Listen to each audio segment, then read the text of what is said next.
जम्मू कश्मीर के पूर्व DGP SP वैद्य जी हमसे बात कर रहे थे। सर, आपका बहुत बहुत शुक्रिया आज तक से जुड़ने के लिए, और ये बहुत अहम जानकारी आपने हमारे दर्शकों तक पहुंचाई है। तो एक बहुत बड़े हमले की साजिश आतंकी कर रहे थे जिसे हमारे जवानों ने नाकाम किया है। एक बार फिर से अशरफ के पास चलते हैं। अशरफ हमारे साथ लगातार बने हुए हैं। अशरफ, आप अपनी बात पूरी कीजिए। आप जानकारी दे रहे थे कि किस तरह से इस आर्मी कैंप को निशाना बनाने की फिराक में आतंकी थे, लेकिन उनकी ये साजिश तो नाकाम हो गई, लेकिन चुनौती अभी भी खत्म नहीं हुई है। खत्म नहीं हुई है मल्लिका। दरअसल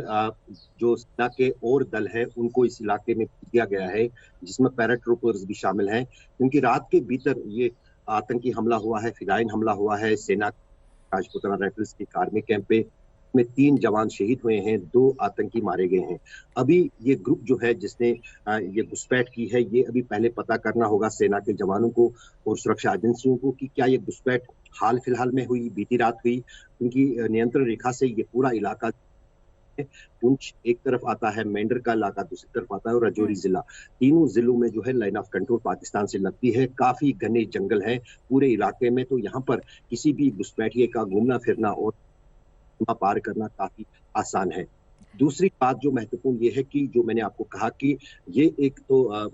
15 अगस्त से ठीक पहले जो ये आतंकी हमला, फिदायिन अटैक जो है सेना के कैंप पे हुआ। अब यहाँ पर सेना के लिए सबसे बड़ी चुनौती ये है कि पहले जो उनकी सभी दस्तावेज हथियार चेक करके इस बात का, क्योंकि जीपीएस भी साथ रहता है इस तरह के हमलों में आतंकवादियों के साथ और भारी हथियार के साथ, ये पता करे कि इस ग्रुप में कुल कितने लोग थे, क्या ये 2 ही हमलावर थे जो इस सेना के कैंप के भीतर घुसने की कोशिश की, या फिर और कोई इनकी टीम का सदस्य है जो जगह पर जो है आतंकी वारदात अंजाम देना चाहता है। क्योंकि देखा गया है इतिहास जिस का होता है, चाहे कश्मीर में हो, जम्मू के इलाके में हो या सीमावर्ती इलाके में हो, तो एक सीरीज ऑफ एक अटैक्स होती है, फिदायिन हमले होते हैं, उसमें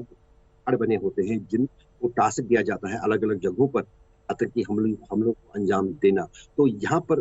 सुरक्षा व्यवस्था इस हमले के बाद ज्यादा ही चौकस कर दी गई ही। 15 अगस्त के मद्देनजर पहले ही लाइन ऑफ कंट्रोल पर हाई अलर्ट पर सेना थी, लेकिन इस आतंकी हमले के बाद न सिर्फ जम्मू के इलाकों में बल्कि कश्मीर के इलाकों में भी लाइन ऑफ कंट्रोल पर काफी हाई अलर्ट घोषित है, क्योंकि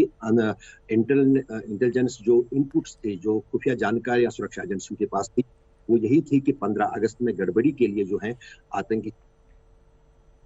पार से भी ये साजिश हो रही है। लॉन्चिंग पैड्स पर कई सारे आतंकी हथियार के साथ तैयार हैं, वो 15 अगस्त से पहले किसी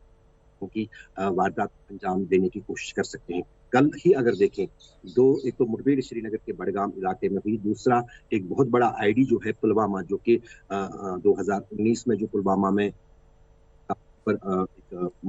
आतंकी हमला हुआ था, आत्मघाती हमला हुआ था, सबसे आतंकवादी हमला हुआ था, उसके बाद कल ही जो है 25 से 30 किलो आईडी जो है विस्फोटक बरामद हुआ है पुलवामा के पास ही। वो गनीमत रही कि उस आतंकी साजिश को विफल कर दिया गया, इसको पूरा करने से पहले, और काफी लोगों की और काफी क्षति जो है उससे बच गई। तो कहीं ना कहीं जो है काफी जिस तरह से पूर्व डीजीपी कह रहे थे कि 15 अगस्त से पहले जम्मू कश्मीर में सुरक्षा एजेंसियों के लिए हाई अलर्ट रहता ही है, लेकिन अब की बात से आज ये आत्मघाती हमला राजौरी जिले में तरहाल इलाके में हुआ है, उसके बाद एक चौकसी सेना की लाइन ऑफ कंट्रोल और हिसास इलाकों के साथ साथ शहरों और कस्बों में भी बढ़ा दी गई।